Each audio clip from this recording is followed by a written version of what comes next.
That's another clue to maybe fire your CFI. Yep, I said fire your CFI. You can't be afraid to fire your flight instructor. You're paying them good money to be there. They should be providing a service to you, and if they're not cutting the mustard in that regard, fire your flight instructor. How many people go through life doing work they really don't like, but every day dreaming of, say, working in the aviation industry? They say it's too late. They think it would be too hard. They think it would go against conventional norms. If you never go after what you want, you'll never have it. This is Fly the Transition. Join us as we soar through the captivating stories of individuals embracing a thrilling journey into the aviation industry. From pilots spreading their wings to mechanics fine-tuning the engines and a myriad of industry professionals, each with a unique tale to tell. Get ready to dive into the diverse backgrounds, the pivotal moments that propelled their leap, and the sheer determination that transformed their aspirations into reality. We're not just about dreams. We're about making them take flight. Welcome to Fly the Transition. And now your host, Jim Schilling. Hello and welcome back, all my aviation friends, to Fly the Transition, where we will guide you through the ups and downs of transitioning into aviation later in life. I'm your host, Jim, and today we're talking about a topic that many pilots will encounter at some point in their aviation journey: the frustration with a bad flight instructor. I'll preface and say that I've been very fortunate and have had a very positive and supportive instructor throughout my aviation journey, and that can really make a huge difference in your flight training experience. But what do you do when you're faced with the challenges of a less than ideal instructor? In this episode, we're going to be talking about how to handle these frustrations, adapt effectively, and ensure that you stay on track towards achieving your aviation goals. So I want to start off by identifying what might constitute a bad instructor in the first place. There's some signs that you might want to be looking for to understand if you're dealing with a bad instructor or maybe someone who's just not meeting your needs. First and foremost is poor communication. Communication is key to everything that we do as we're learning and instructing, and if you don't have an instructor that you can communicate with clearly and get positive, constructive feedback from, that can hinder your learning process and lead to some frustrations. So poor communication doesn't just happen in the airplane. This could be poor ground instruction where the concepts just aren't being properly relayed in a manner that you're able to comprehend based on their communication style. Or a thing that I got caught up in with my early lessons that I was presenting to my instructor was I wasn't taking the aviation content and bringing it down to the level of a basic student. I was talking to her pilot to pilot, and some of those concepts don't necessarily translate to a brand new student. So part of the communication here, understanding your audience, is really important to make sure that you're able to relay your message. So this can happen to you in the air as well. Say, for example, that you're performing a maneuver and you have an instructor that says, reduce the power. So what does that mean to you versus what does that mean to the instructor? I can tell you that in my early lessons of trying to teach someone how to fly, reduce the power for my instructor meant pull it back to idle quickly and abruptly.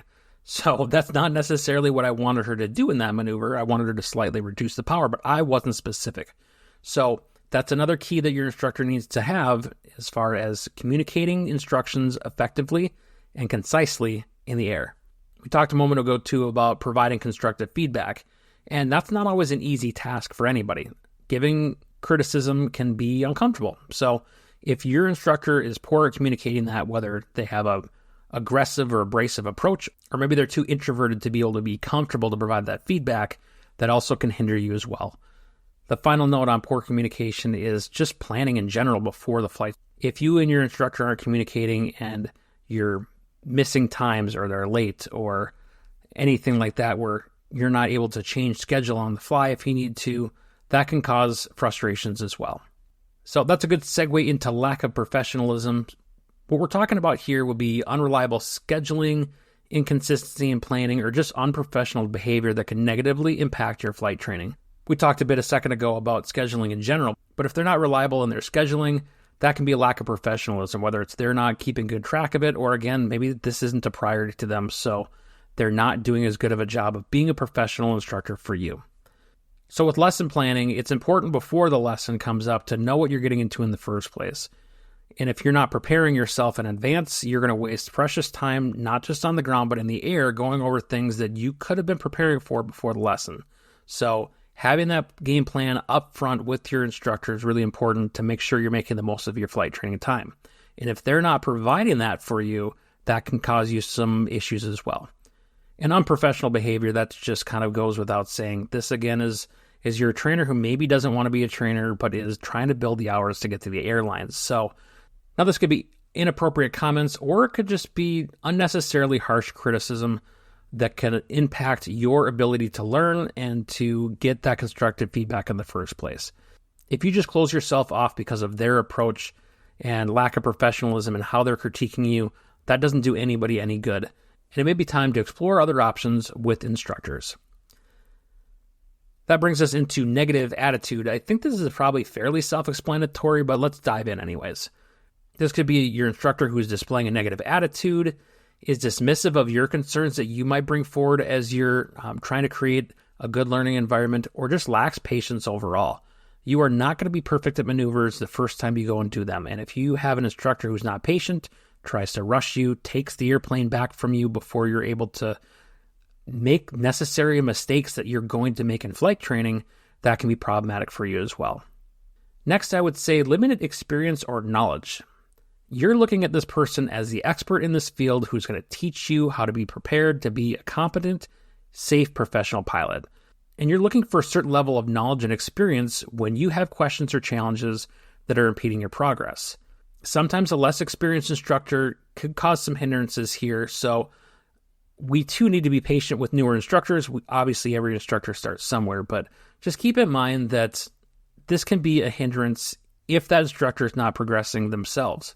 So these points here might seem somewhat contradictory, but what I'll leave you with here is if you have that less experienced instructor, give them some patience and grace, but at the same time, don't let your needs and your goals take a back seat if things just aren't working and you're not making progress.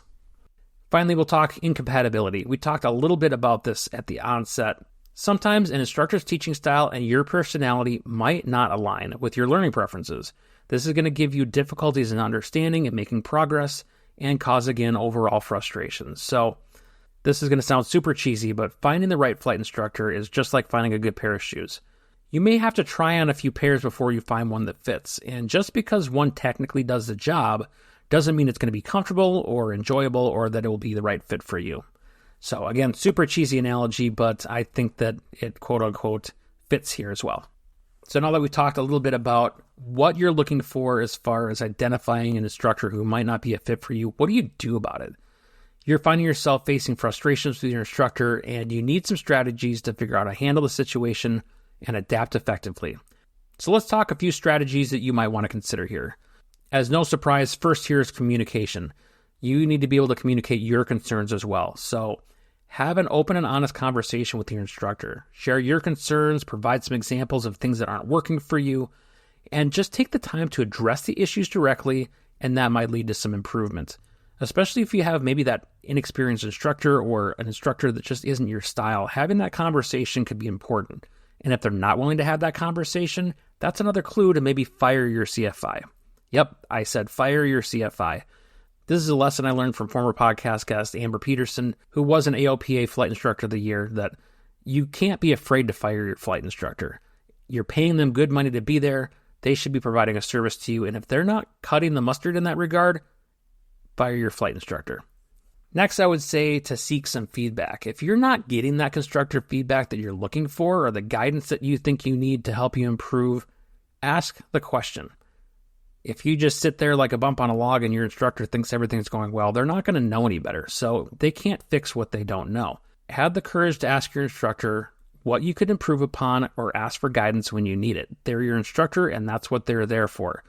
They should be able to provide you with some actionable advice and support your development along the way. You also want to document your progress here. Keep a record of your lessons, your progress, and any issues that you might be encountering, especially if you're not just working with a freelance instructor, you're part of a Part 141 flight school.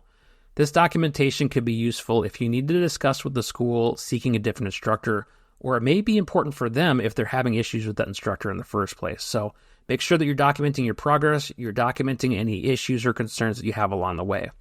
But I would caution you here, don't just go straight to the flight school if you have a problem. Communicate that with your instructor first, and if you're not getting the desired results or things just don't work, have the conversation with the school at that point. So say we are at that point where you need to evaluate your options. Communication with your instructor didn't resolve the issue. You've been documenting things, you've asked for feedback, and it's just not working. This is the point in time where you might need to consider having a conversation with the management of your flight school. They may be able to give you a different instructor or offer additional support along the way, or work with that instructor to help them improve as well. Aviation is a continuing learning journey, and that goes for your instructor as well. If this problem persists, you're probably going to be at the point I talked about earlier where we need to consider finding a new instructor. If things persist and is significantly impacting your training, you need to explore another instructor. Look for someone whose teaching style, experience, and their attitude is going to align better with your style of learning. Especially as you're an adult learner, sometimes a younger flight instructor might not be the right mesh for you, and you might need an older instructor who's a little bit more experienced, or this is their full-time gig. So talk to your school about your needs and your goals, talk to other friends and pilots who have been through this as well, and look for what your options are, and maybe they might have an instructor that is going to fit the needs of your training. As this is going on, remember you need to stay focused as well. There is a primary goal that we're trying to achieve here, and that is to complete flight training successfully. So stay focused on that objective, keep studying and doing things on your own while you try to work out these instructor-related frustrations, and don't let them derail your progress. Some of these matters you can still take into your own hands while you're navigating a new instructor. There are still a lot of resources that are out there to allow you to continue your ground training while you try to figure out the instructor portion to get back in the air. So be patient, don't lose sight of your goals, and keep moving forward. So now how can you go about finding and evaluating a new instructor for you? There's a few resources that can help you out to find and evaluate an instructor. There's plenty of aviation forums, whether it be a local Facebook group for your state or region, as well as things like Pilots of America, Pilot Nation, and things like that, where you can ask for recommendations and reviews from other pilots.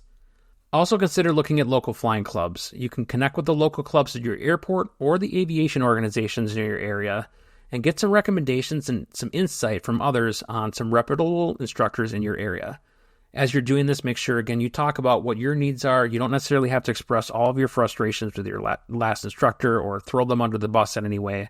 That's not necessarily your role here. Your goal here is to get a new instructor who's going to attend to your needs. So be open in that communication with others about, hey, I'm looking for an instructor who can be flexible with my full-time job and help me fly on nights and weekends and gives me the type of critique that is going to be useful to me in this way. And then let those recommendations come in and start to evaluate your options from there. You can also jump on AOPA or the National Association of Flight Instructors. There's resources on those sites as well to provide you some guidance on finding the right instructor for you. So I, again, have been very fortunate to have an incredible instructor through most of my ratings, but I have flown with some other instructors as well.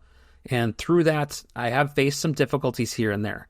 Not all flight instructors are created equally, and there's some that, again, that will just fit better with you than others. For example, one of the instructors that I didn't care for, I actually had a personal relationship, thought he was a great person, but once we got in the airplane, it became very evident to me that his instruction style and my style of learning just weren't going to mesh. And at the end of the day, after some conversation, that was okay. It didn't completely derail our personal relationship. It didn't make my aviation journey come to a screeching halt. We had the conversation, we realized it wasn't a good fit, and I went a different direction.